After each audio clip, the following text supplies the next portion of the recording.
बोलो सदगुरुदेव की जय। बंदी छोड़ सदगुरु रामपाल जी भगवान की जय। सभी भक्त आत्माओं को मेरा सत साहेब। मालिक के दया से आई होप आप सबको पार्ट 1 समझ में आ गया होगा। एंड इस वीडियो सेशन में हम बाकी दो मेथड्स को कवर अप करने वाले हैं।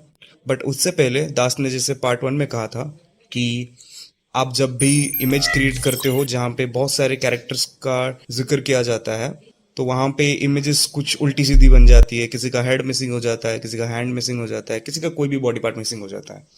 तो बेसिकली ये क्यों होता है और इसका सोल्यूशन क्या है, दास पहले वो डिस्कस करेगा। देन हम बाकी दो मेथड्स के ऊपर चर्चा करेंगे। तो दास आपको सबसे पहले एक इमेज दिखाएगा। आपको इस इमेज में क्या दिख रहा है आपको बोलना है। तो ये है वो इमेज। आप बताइए कि आप क्या समझ पा रहे हो उससे। आप बोल रहे होगे भगत जी आप क्या ये दिखा रहे हो, ये हमारे एआई से कहाँ रिलेटेड है। नहीं भगत जी रिलेटेड है, आप देख के बताओ तो सही। आप बोलोगे यहाँ पे एक रग्बी का प्लेयर है और जो कहीं भागने की कोशिश में है शहर से। नहीं भगत जी ये नहीं।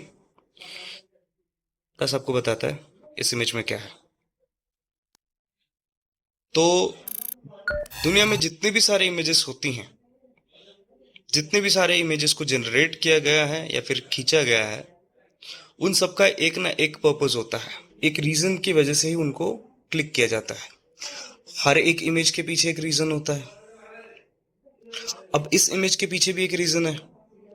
वो क्या है कि ये इमेज आपको फोर्स कर रही है, ये इमेज आपको फोर्स करवा रही है एक मेन कैरेक्टर पे, एक मेन पर्सन पे फोकस करने के लिए। और वो है वो रद्दी प्लेयर। एंड बाकी जितना भी सब कुछ पीछे है, वो जितना भी इंपॉर्टेंट हो, वो इस इमेज के हिसाब से इंपॉर्टेंट नहीं है। इस इमेज का मेन कैरेक्टर वही रद्दी प्लेयर है। बाकी जितना भी पीछे उल्टा सीधा क्यों ना हो, शायद से किसी का फेस ही ना हो, किसी का फेस टेढ़ा मेढ़ा हो, बस वो इस इमेज के हिसाब से इंपॉर्टेंट नहीं है। यानी कि बाकी के पीछे जितने भी कैरेक्टर्स हैं, जितना भी सब कुछ ग्रीनरी आपको दिख रही है, एक दो चार लोग आपको दिख रहे हैं, वो इस इमेज के हिसाब से इंपॉर्टेंट नहीं है, इसीलिए उनको हाइड किया गया है। अब ये सेम कॉन्सेप्ट सिनेमाटोग्राफिक में भी है और एआई में भी है, जिसको हम बोलते हैं शैलो फोकस। तो एआई में भी यही सेम चीज होती है। जब भी आप बाकी सारे कैरेक्टर्स का इन्वॉल्वमेंट नहीं दिखा रहे होते हो और बाकी सारे कैरेक्टर के बारे में बात ही नहीं करते हो और ऐसे ही प्रॉम्प्ट को दे देते हो, तो एआई भी उसको ऐसे ही ले लेता है और बात आपको पूरा पोस्टमार्टम करके भेजता है। कहने का मतलब ये है, जब भी आप मालिक की दया से एक इमेज को जनरेट करते हो और जिस इमेज में बहुत सारे कैरेक्टर्स का इन्वॉल्वमेंट रहता है, जब आप उन कैरेक्टर को प्रॉम्प्ट स्ट्रक्चर के अंदर इन्वॉल्व नहीं करते, तब ये गलतियां होती है। तो आप बोलोगे भगत जी एक दो कैरेक्टर्स के बारे में लिखना तो ठीक है, बट अब 5-10 कैरेक्टर आ जाए तो उनके बारे में लिखेंगे तो फिर शाम हो जाएगी।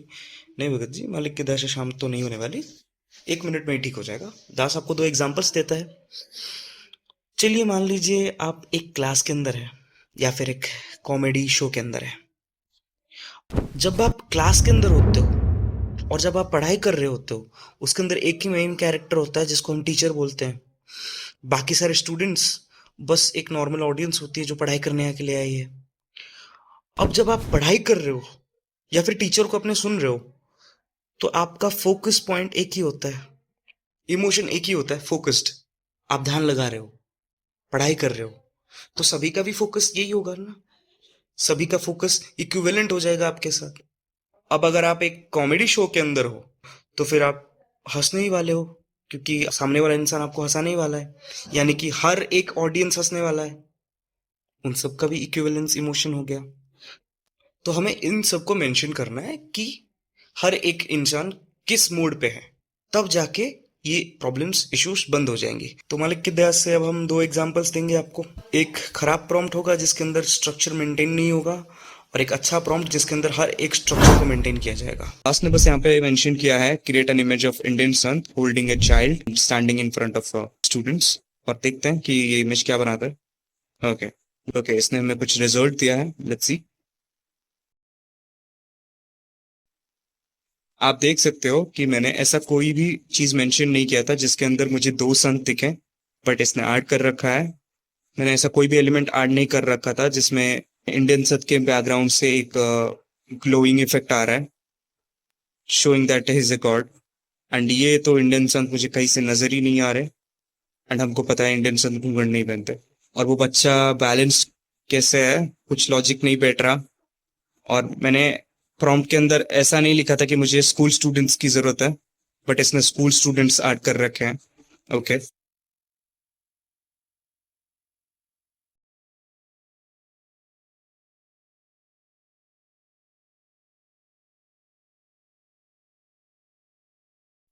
वाह। देखिए, आप सबको इतना तो पता होगा कि इंडियन संत ऐसा कोई ब्लू कलर का ड्रेस नहीं पहनते। उनका ड्रेस पूरा का पूरा सैफरॉन रहता है, केसरी कलर का। और रुद्राक्ष पहनते हैं, मोतियों की माला तो बिल्कुल नहीं पहनते।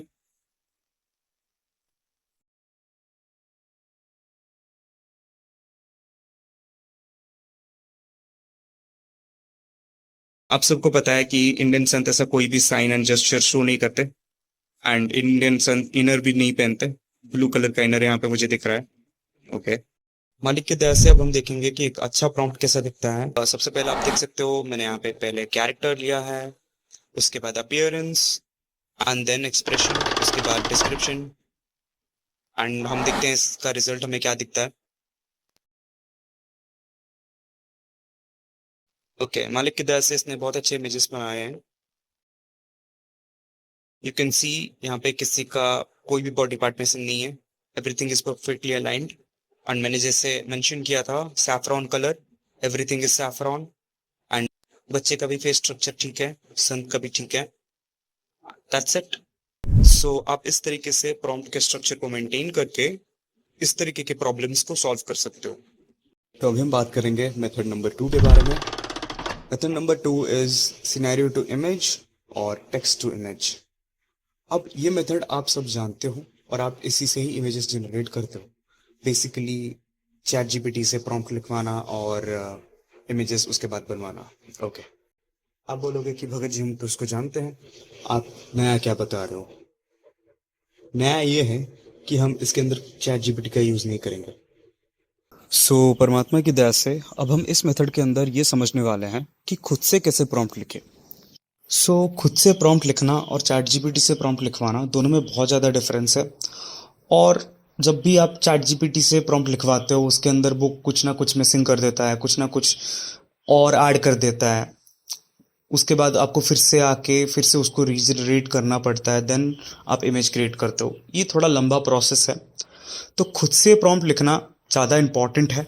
तो परमात्मा की दया से दास ऐसा क्यों बोल रहा है कि प्रॉम्प्ट को सीखना इतना क्यों ज़रूरी है। मैं आपको अगर अभी पूछूं कि प्रॉम्प्ट्स क्या होते हैं, आप में से बहुत भगत समझते होंगे कि प्रॉम्प्ट्स क्या क्या होते हैं। बट मैं आपको पर्टिकुलरली पूछूं तो प्रॉम्प्ट्स क्या होते हैं, कि बेसिक स्ट्रक्चर्स क्या क्या होते हैं, प्रॉम्प्ट्स कैसे काम करते हैं, प्रॉम्प्ट्स के मॉड्यूल क्या क्या होते हैं, क्या बता पाओगे। चलिए मान लीजिए मैं आपको और एक सिनेरियो से इसको समझाने की कोशिश करता हूँ। हिंदी क्या है। आप बोलोगे भगत जी एक लैंग्वेज है। क्या आप मुझे बता सकते हो हिंदी सीखने के बाद मुझे क्या फ़ायदे होने वाले हैं, इसके यूजेस क्या क्या होंगे, इसके फंक्शनिंग क्या क्या हो जाएंगे, मुझे बता सकते हो आप। आप बोलोगे भगत जी अगर हम खुद से हिंदी सीख जाएंगे तो हम खुद से हिंदी लिख पाएंगे, खुद से पढ़ पाएंगे। अगर कहीं पे मिस्टेक हो तो फिर उसको क्रॉस चेक कर पाएंगे, है ना। इसको कन्वर्सेशन में यूज़ कर पाएंगे। बहुत सारी जगहों पे यूजेस हैं इसके, है ना। इसी तरीके से प्रॉम्प्ट का भी एक स्पेशल यूज़ होता है जी। तो आप वो नहीं सीखोगे तो उसका कुछ फ़ायदा नहीं है। तो आपके दिमाग में ये चल रहा होगा कि भगत जी हमको प्रॉम्प्ट के बारे में इतना कुछ जानने की क्या ज़रूरत है। मैं आपको बताता हूँ। तो आप बोलोगे कि भगत जी हम तो चैट जीपीटी से प्रॉम्प्ट लिखवा लेते हैं और उससे इमेज क्रिएट कर लेते हैं। लेकिन अगर मैं आपसे पूछूं आपने प्रॉम्प्ट के बारे में यहाँ से क्या सीखा, क्या आप मुझे बता सकते हो। अब चलिए इसको भी एक एग्जाम्पल के साथ आपको समझाता हूँ। तो अब परमात्मा की दया से जितने भी सारे भगत आत्मा ये वीडियो को देखने वाले हैं, समझने वाले हैं, वो सब हर एक रेस्पेक्टिव स्टेट्स को बिलोंग करते हैं। मिलके अभी सेवाएं कर रहे हैं, परमात्मा की सेवा को लूट रहे हैं, पुण्य इकट्ठा कर रहे हैं, है ना।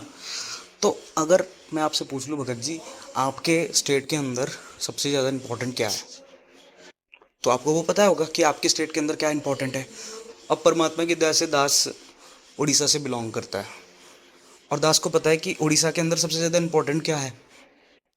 तो अगर मैं आपसे पूछूं भगत जी, आपके स्टेट के अंदर मुझे एक लॉन्ग टर्म बेसिस के लिए रहना है, 1-2 साल नहीं, मुझे 10-20 साल रहने हैं, तो उस बेसिस पे सबसे ज़्यादा इम्पोर्टेंट क्या होगा मेरे लिए? आपका लैंग्वेज सीखना, वही तो सबसे ज़्यादा इम्पोर्टेंट है। क्योंकि अगर आपका लैंग्वेज ही मैं नहीं सीखूंगा तो मेरे 70-80% काम रुक जाएंगे इससे ही।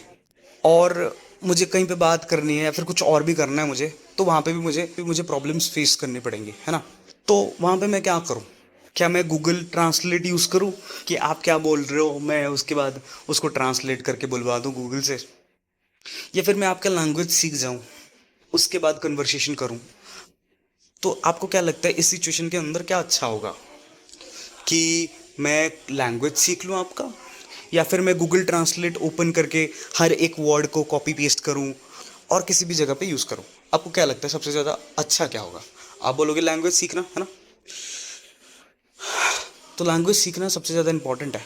अगर मैं लैंग्वेज सीख गया तो मुझे पता चलेगा लैंग्वेज की बेनिफिट्स क्या होती हैं, कहीं पे अगर गलत है वहाँ पे मैं कैसे सही कर सकता हूँ। अगर मैं गूगल ट्रांसलेट से ही हेल्प लेता रहूँगा तो 3 चीज़ें होंगी। सबसे पहला, काम में तो दिक्कत आएगी आएगी। दूसरा, तो अगर आपको पूछ ले कोई कि भैया ये एड्रेस कहाँ पे है और वो पूरा का पूरा नेटिव लैंग्वेज में लिखा है, तो आपका तो दिमाग काम नहीं करेगा वहाँ पे। तीसरा, मेरे दिमाग में ये इम्प्रिंट हो जाएगा कि ये जो लैंग्वेज है, अब चलो मान लो मैं अपने लैंग्वेज की बात करता हूँ, उड़िया। आपको ये लगेगा कि उड़िया पीपल्स ही उड़िया बोल सकते हैं, मैं तो उड़िया बोल नहीं सकता, जो कि ट्रू नहीं है। प्रॉम्प्ट को सीखना उतना ही इम्पोर्टेंट है जितना कि हम अपने लैंग्वेजेस को सीखते हैं, है ना। अब आप समझ गए कि प्रॉम्प्ट को सीखना इम्पोर्टेंट क्यों होता है, क्योंकि ये सेवा लॉन्ग टर्म बेसिस के लिए चलने वाली है। अब लॉन्ग टर्म बेसिस के अंदर अगर चलने वाली है, आपको अगर किसी ने पूछ लिया कि ये फंक्शनिंग क्या होती है, ये राइट ए प्रॉम्प्ट फॉर आप क्यों लिखते हो, या फिर आपको किसी ने बोल दिया कि भगत जी ये प्रॉम्प्ट को ना ठीक करके दे दो मुझे, कर नहीं पाओगे आप। तो मैं आपको ये सिखाऊंगा कि आप खुद से कैसे प्रॉम्प्ट लिख सकते हो, एंड देन, और उसके बाद मैं आपको ये भी बताऊंगा कॉपी पेस्ट मेथड कहाँ पे यूज़ करना है। एंड देन हम सबको ये लगता है, और दास को भी पहले यही लगता था कि जितना बड़ा प्रॉम्प्ट होगा उतना अच्छा कंटेंट और उतना अच्छा इमेज, बट ऐसा है नहीं। मैं आपको बताता हूँ ऐसा क्यों नहीं है। अब सबके दिमाग में ये चल रहा होगा कि ये कैसे हो सकता है, एआई तो एक neuro base logical operator system है, तो ये ऑपरेट ही लॉजिकली करता है, एंड इसके अंदर तो लॉजिक इतने भरे पड़े हैं कि अगर आपने छोटा मोटा एलिमेंट दे दिया उससे ही इमेज क्रिएट कर लेगा। हाँ, एआई लॉजिक बेस्ड ऑपरेटर ज़रूर है, एक लॉजिक बेस्ड सिस्टम ज़रूर है, बट इसमें गलती क्या है? जब आप चैट जीपीटी के अंदर इमेज बनवाने के लिए एक प्रॉम्प्ट को लिखते हो, write a prompt for, and then लिखते हो जो आपका कंटेंट है, उसके बाद आप जब समराइज़ करते हो चीज़ों को, समराइज़ करके इमेज बनाने के लिए कोपायलट में जाते हो, या फिर प्लेग्राउंड एआई या फिर कोई भी एआई के अंदर जाते हो, वहाँ पे आपको अपने रिक्वायरमेंट के हिसाब से इमेजेस नहीं मिलते, देन आपको फिर से एडिट करना पड़ता है। अब आप खुद देखो, आपके पास दो ऐसे एआई हैं जिनके अंदर लॉजिकल ऑपरेटर भी है, लेकिन फिर भी इमेजेस गलत हो रहे हैं, अनप्रॉम्प्ट गलत हो रहे हैं। अब कहाँ गई इनकी लॉजिक? और ऑल दो प्रीवियस में आपने देखा था अभी कि मैंने आपको दिखाया था ना, वो जो इमेज क्रिएट हुए थे, उसने एक संत का जेंडर ही चेंज कर दिया पूरा, और एक संत का हैंड जेस्चर कैसा होना चाहिए वो एकदम मॉडर्न हैंड जेस्चर दिखा दे रहा है। तो यहाँ पे तो लॉजिक आना चाहिए था ना, बट लॉजिक है नहीं। जब आप चैट जीपीटी से प्रॉम्प्ट लिखवाते हो, 10, 15, 20 लाइन का प्रॉम्प्ट होता है वो, चलो मान लो 15 लाइन का प्रॉम्प्ट आपने लिख लिया। अब उस 15 लाइन के प्रॉम्प्ट में भी गलती होती है, लेकिन अगर आप उसी 15 लाइन को 5 या 6 लाइन में लिख सको, और उस 15 लाइन में जो भी एलिमेंट्स हैं, जो भी लॉजिक यूज किया गया है, उन सबको उस 6 लाइन के अंदर कवर अप किया जाए और आपके हिसाब से इमेज कंट्रोल हो, और 15 लाइन के प्रॉम्प्ट से ज़्यादा अच्छे इमेजेस क्रिएट कर पाए, देन वो किसी काम का ही नहीं है।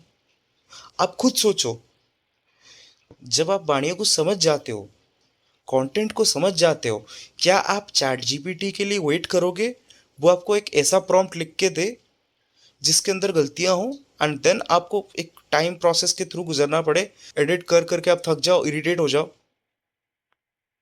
या फिर आप खुद से बिल्ड करोगे? तो खुद से बिल्ड करना ज़्यादा बेहतर है।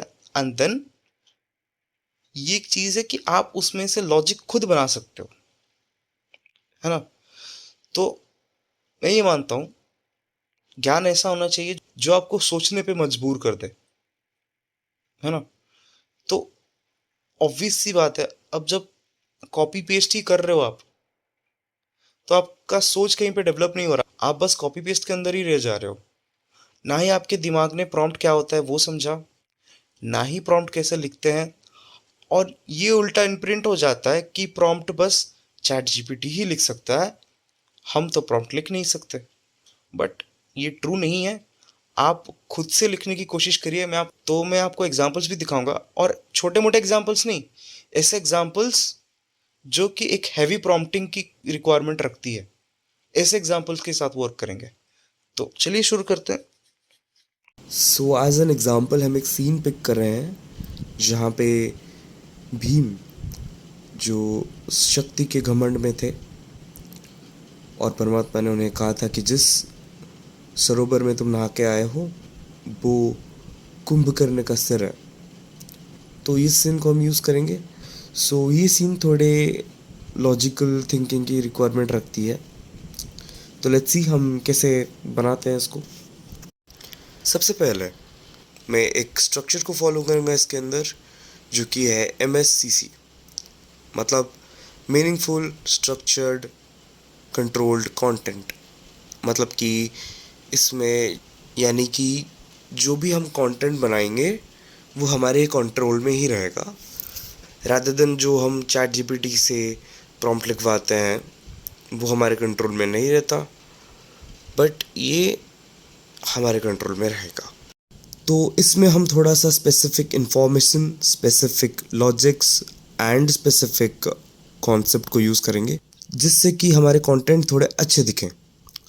तो सबसे पहले जब जितने भी सारे प्रॉम्प्ट मैं आपको दिखाता था वो इतने स्पेसिफिक नहीं थे, है ना? वो 5-6 लाइन के या फिर 1-2 लाइन के रहते थे, और उसमें मैं कुछ स्पेसिफिक ऐसे चीज़ें मेंशन नहीं करता था। बट अब हम स्पेसिफिक चीज़ें मेंशन करेंगे। तो इसमें मैं एक स्पेसिफिक इंफॉर्मेशन डाल रहा हूँ, जो कि है create an image for 3D content. 3D content जिसको हम बोलते हैं। अब मैंने यहाँ पे 3D कंटेंट लिखा है, दैट डजंट मीन आप ही हमेशा 3D कंटेंट लिखना शुरू कर दो। वो आपके हिसाब से भी हो सकता है। वो आइदर पोर्ट्रेट कंटेंट हो सकता है या फिर कुछ और भी हो सकता है, बट नॉट ऑलवेज 3D। ठीक है। अब इसके बाद मैं लिख रहा हूँ वेयर एंड भीम। तो मैं यहाँ पे डायरेक्टली भीम भी लिख सकता हूँ, बट मैं चाहता हूँ कि मेरे हिसाब से इमेज कंट्रोल हो। सो मैं यहाँ पे भीम को कटअप करके मैं यहाँ पे लिखूँगा an Indian ancient warrior. Okay, ये थोड़ा अच्छा है, ऑब्वियस सी बात है, वो एनिसेंट वॉरियर भी थे। ओके, ये अच्छा साउंड कर रहा है ना? अब उन्होंने क्या ड्रेस पहन रखा था। अब अगर आपको पता है कि किसी ने क्या ड्रेस पहन रखा है तो आप डायरेक्टली यहाँ पे लिख सकते हो वेयरिंग, बट आपको पता नहीं है तो फिर आप लिख सकते हो ड्रेस्ड। अब हम लिखेंगे कि हैविंग ए बाथ, ऑब्वियसली बात है वो नहा रहे थे, है ना? नाउ सबसे इम्पोर्टेंट, हम स्कल को डायरेक्टली दिखा नहीं सकते। अगर हम स्कल को दिखाने की कोशिश भी करेंगे वो वैसे इमेज नहीं बनाएगा जैसा हम चाहते हैं। तो सबसे पहले हमें ये सोचना है कि हम स्कल को किसके साथ रिप्लेस कर सकते हैं, है ना? अब परमात्मा जी ने कहा था कि वो सरोवर था। ऑब्वियस सी बात है, सरोवर बहुत ही बड़ा होता है ना? तो मैं इसीलिए लिख रहा हूँ लार्ज मिस्टीरियस लेक, है ना? तो ये थोड़ा सा उसको अच्छा सिग्निफाई कर रहा है। अब अगर सरोवर है, अब अब परमात्मा ने कहा था ना कि वो कुंभकर्ण का सिर है। अब सिर को डायरेक्टली हमने नहीं दिखाया, बट हम कुछ ना कुछ तो एलिमेंट ऐड कर सकते हैं जिससे कि लगे वो। तो मैं उसके टूथ को, मतलब जो उसका दांत है, एक स्कल के पास तो दांत ऑब्वियस ही होते हैं, और कुंभकर्ण ऑब्वियस सी बात है वो एक राक्षस था, इसका मतलब यह है उनके पास कैनन भी होंगे। तो मैं यहाँ पे उसी कैनन को एक माउंटेन लिख दे रहा हूँ, ठीक है। उसके बाद अब अगर मुझे कोई एक चीज़ मिस्टीरियस एंड डरावनी दिखानी है तो मुझे थोड़ा सा फॉग ऐड करना चाहिए, है ना।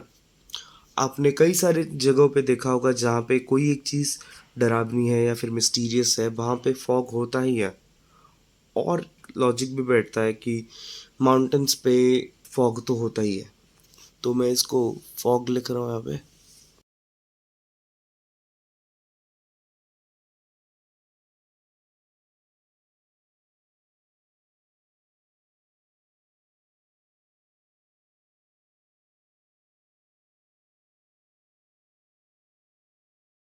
अब ये मैं चाहता हूँ, अब देखो मुझे टाइमलाइन के बारे में नहीं पता, बट स्टिल मैं चाहता हूँ कुछ ना कुछ एक टाइमलाइन हो। तो मैं चाहता हूँ कि ये इमेज जो बने वो थोड़ा मॉर्निंग टाइम में बने, है ना। और मॉर्निंग टाइम को मिस्टीरियस अगर बनाना है मुझे तो फिर मैं उसको एक फॉगी मॉर्निंग लिख रहा हूँ, यानी कि जहाँ पे फॉग ज़्यादा हो, जिस मॉर्निंग में बहुत ज़्यादा फॉग्स हो, फॉगी मॉर्निंग।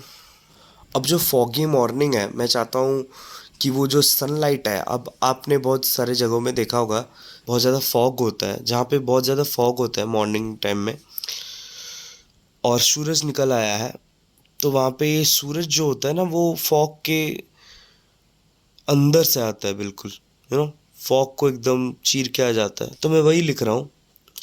एंड देन उसके बाद सबसे ज़्यादा इम्पोर्टेंट, मैं चाहता हूँ इस इमेज को एक एंगल दूँ मैं, है ना। अब देखो ये एक छोटा सा कॉन्सेप्ट मैं यूज़ कर रहा हूँ जो कि सिनेमाटोग्राफिक में यूज़ किया जाता है। को जब भी मुझे कोई चीज़ बड़ी दिखानी है तो मैं सब्जेक्ट के पीछे से इमेज लूँगा, मतलब कि एक इंसान खड़ा है और मुझे उसके अराउंड में बहुत चीज़ें बहुत बड़ी दिखानी है, तो मैं उसके पीछे से कैमरा एंगल से शूट करूँगा। और अगर छोटी दिखानी है तो उसके फ्रंट से।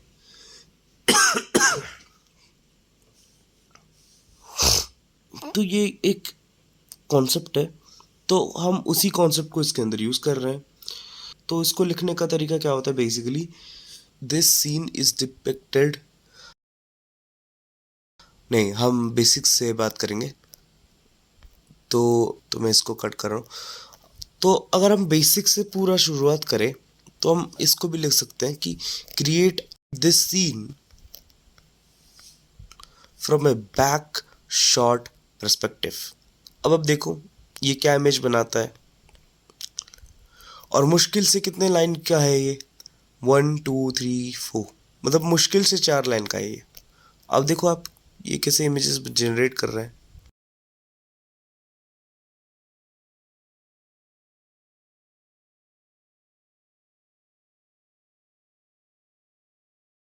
सी, कोई एडिशनल चीज़ें ऐड नहीं हुई, और यहाँ पे देख सकते हो कि यहाँ पे कैसे चीज़ें स्ट्राइक हो रही है। अब अगर मैं चाहूँ तो यहाँ पे थोड़ा ग्रीनरी भी दिखा सकता हूँ, मैं आपको दिखाता हूँ कैसे करना है उसको।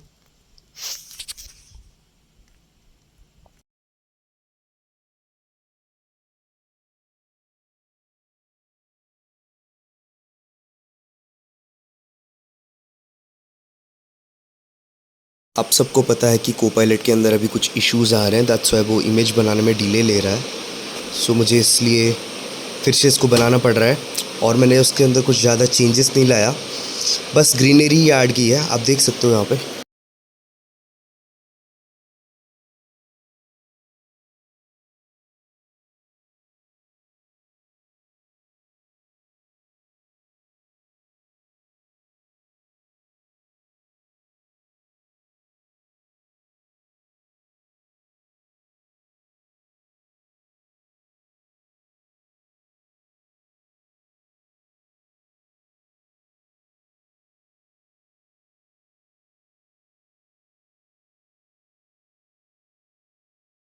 सो अब हम एक वाणी सी इमेज बनाने की कोशिश करेंगे.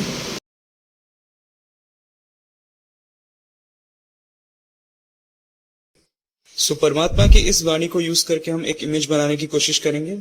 और दास को जितना समझ आ रहा है इस वाणी को पढ़ के, यहाँ पे पियल्स का कुछ वर्णन किया गया है, यानी कि मोतियों का कुछ वर्णन किया गया है. तो हमारा मेन एलिमेंट यहाँ पे पियल्स होंगे. सो चलिए लिखते हैं, प्रॉम्प्ट लिखते हैं.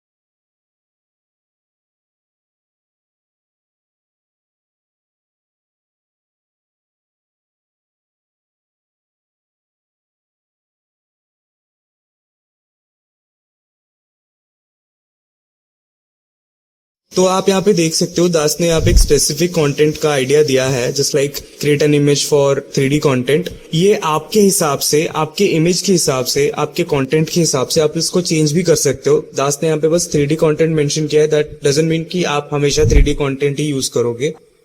आप कोई और भी कंटेंट डाल सकते हो, जस्ट लाइक मुझे पोर्ट्रेट के लिए कुछ इमेजेस चाहिए तो पोर्ट्रेट कंटेंट, या फिर आपको कुछ यूट्यूब के लिए कंटेंट की जरूरत है तो आप यूट्यूब कंटेंट भी लिख सकते हो यहाँ पे.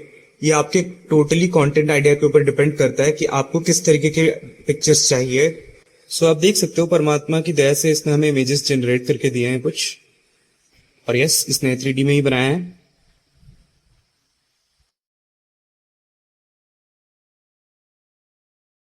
आप देख सकते हो कि इसने हर एक अलाइनमेंट को अच्छे से ऐड करके रखा है. तो इसने इमेजेस तो बहुत अच्छे बनाए हैं जी मालिक की दया से. तो इसके अंदर कुछ और एलिमेंट्स ऐड करते हैं ताकि हमें इसकी एक्यूरेसी का पता लगे कि ये अच्छे से इमेजेस से बना पा रहा है कि नहीं.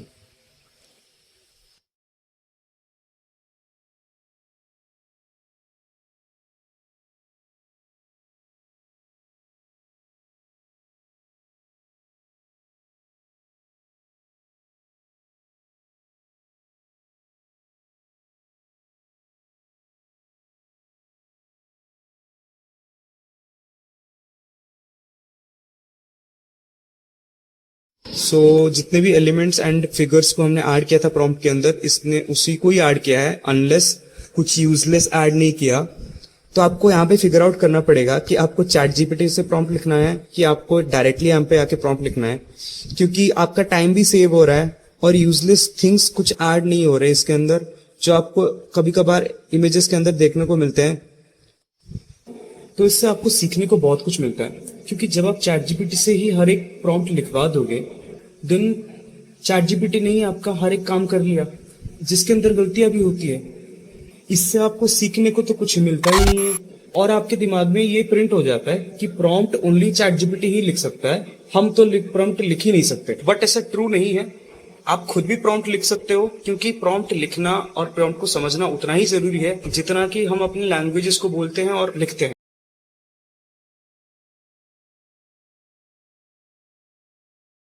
At the end prompt skills के बगैर अगर आप किसी भी एआई के अंदर उसको चलाने जाओगे, उसका 100% पोटेंशियल तो दूर की बात है, आप बुरी तरीके से फेल हो जाओगे कुछ भी कंटेंट या फिर इमेज क्रिएट करने में. तो सबसे पहले जानना ये जरूरी है कि हम प्रॉम्प्ट को कैसे लिखें. और आप देख सकते हो, आप बिना चैट जीपीटी के यूज से भी इतने अच्छे इमेजेस बना सकते हो. अभी हम आगे बात करेंगे थर्ड मेथड के बारे में, जो कि है ट्रांसक्रिप्ट टू इमेज. अब ये मेथड थोड़ा स्पेशल है और दास का पर्सनल फेवरेट है. अगर आप इसको एक बार सीख गए तो आप इससे बहुत कुछ बना सकते हो. जस्ट फॉर एन एग्जांपल अगर मैं बताऊं, आप इमेजेस बना सकते हो, इमेजेस के ऊपर कंटेंट भी बना सकते हो, कोल्ड ईमेल आपको लिखना है वो भी कर सकते हो. देन अगर आपको पोर्टफोलियो भी बनाना है अपना खुद का, देन वो भी आप कर सकते हो. और उसके बाद बहुत कुछ और भी चीजें हैं जिसको आप कर सकते हो. तो बात करते हैं इसको कैसे करना है. तो सबसे पहले हमें यूट्यूब ओपन करना है और गुरुजी का एक सत्संग ढूंढ लेना है.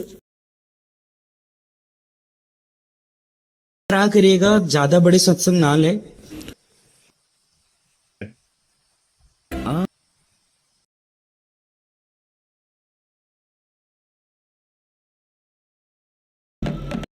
सतगुरुदेव की जय। परम पिता परमात्मा। हाँ, ये सत्संग ठीक है। परम पिता परमात्मा। तो इस सत्संग का पूर्ण ब्रह्म जो लिंक है हम सर्वश्रेष्ठ कॉपी कर लेंगे जी पहले, उसके बाद क्रोम पे आएंगे और आपको सर्च करना है youtube-transcript.com। ये आपको सर्च करना है जी। आप जब इसको सर्च करोगे आपके सामने ऐसा कुछ इंटरफेस खुल जाएगा। देन आपने जो लिंक कॉपी किया था उसको यहाँ पे पेस्ट कर, उसके बाद आपके सामने जो आपने लिंक कॉपी करी थी उस वीडियो का पूरा ट्रांसक्रिप्ट यहाँ पे है। आप यहाँ पे पढ़ भी सकते हो। तो अब हम थोड़ा नीचे जाएंगे।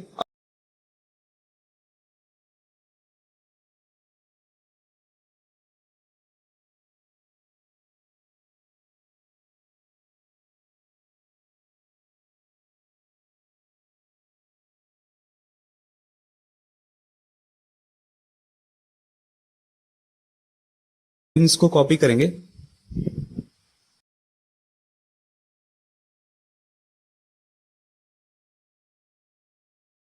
एंड देन आ जाएंगे चैट जीपीटी पे।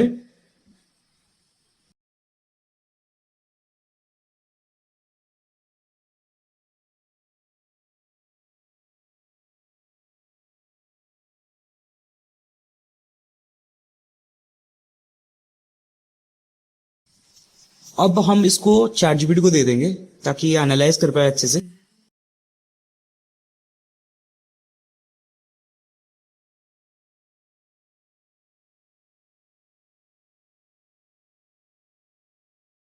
तो अभी हमें इसके अंदर लिखना है give me 5 short form content ideas.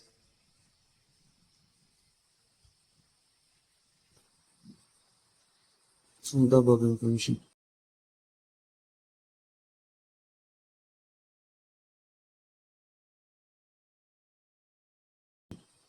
अब आप देख सकते हो इसने आपको शॉर्ट फॉर्म कंटेंट दे दिया है। शॉर्ट फॉर्म कंटेंट से आप कुछ भी जनरेट कर सकते हो। तो आपके पास 5 शॉर्ट फॉर्म कंटेंट आ गए। अब हम इससे थोड़े बड़े कंटेंट क्रिएट करने की कोशिश करेंगे। तो अभी हम सीखेंगे कि एक कंटेंट हम कैसे निकाल सकते हैं इससे।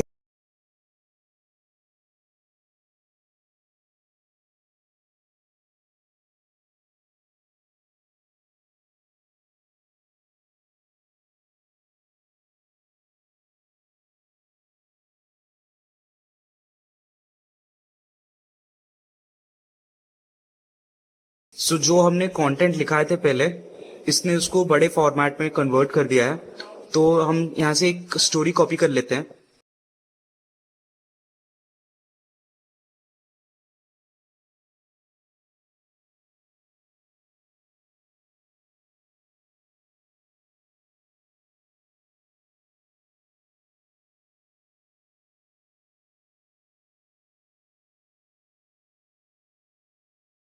देन हम आ जाएंगे कोपायलट पे।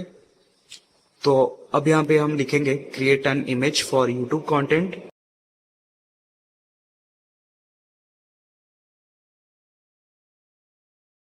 वेयर अब बाकी सब यहाँ पे पेस्ट कर देंगे और ये उसका इमेज बनवा देगा जी।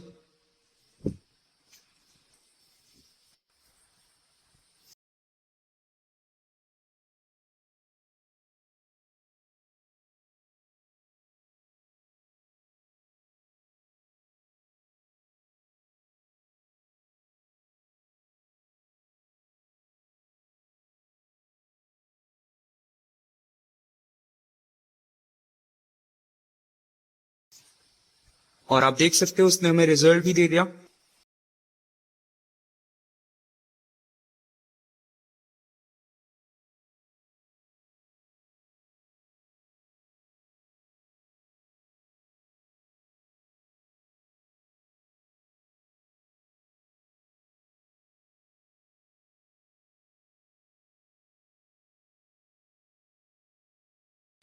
अब हमारे पास एक पिक्चर भी रेडी है जी और उसका कंटेंट भी रेडी है। अब हम इस कंटेंट को यूज करके कहीं पे भी पोस्ट कर सकते हैं और पूरी की पूरी स्टोरी लाइन बिल्ड कर सकते हैं। आपको इसको अगर ट्रांसलेट भी करना है, इसी कंटेंट को अगर ट्रांसलेट भी करना है हिंदी में, तो आप यहीं पे चैट जीपीटी पे आ जाएंगे पहले और उसके बाद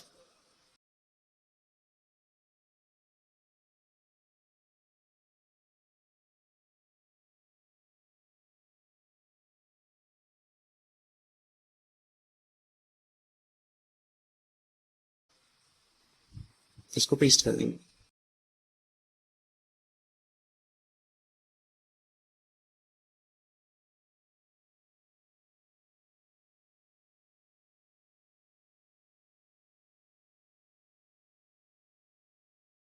बस इसने दे दिया।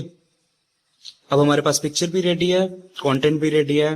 अब इसको हम चाहे कहीं भी पोस्ट कर सकते हैं या फिर एक शॉर्ट फॉर्म वीडियो कंटेंट भी बना सकते हैं। सो ये थे वो तीनों मेथड्स जिनके थ्रू आप बहुत अच्छे अच्छे कंटेंट और इमेजेस जनरेट कर सकते हो। तो बस इसी वीडियो में इतना ही डिस्कस करना था जी। अब आपके पास तीनों फॉर्मेट है जिसके थ्रू आप इमेजेस बहुत जल्दी बना सकते हो और